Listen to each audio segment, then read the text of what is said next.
3. Hello, so I'm going to take you through the star, which is kind of a beginner's, or not really beginner's, but an easier version of the swimming. So it's to help people get the technique for the swimming. So if you have your legs nice and wide, think what a star looks like. And you are out there. So I'm going to have a cushion under my forehead just so I can talk.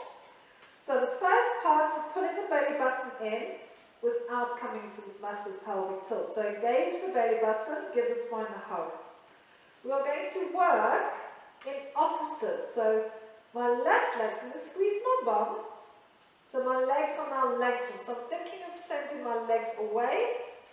And then from here, lifting the left, send the right arm away.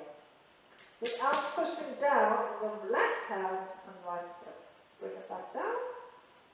Squeeze the right bum cheek, reach away, reach the left wrist away, reach, reach, reach. Without pushing down on the right hand and left leg.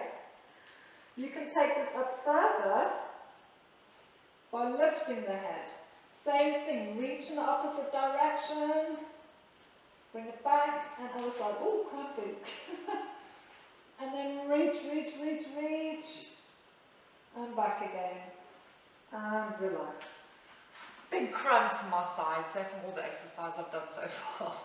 So that is your star. It's like a slower version of the swimmers. So take care. Bye.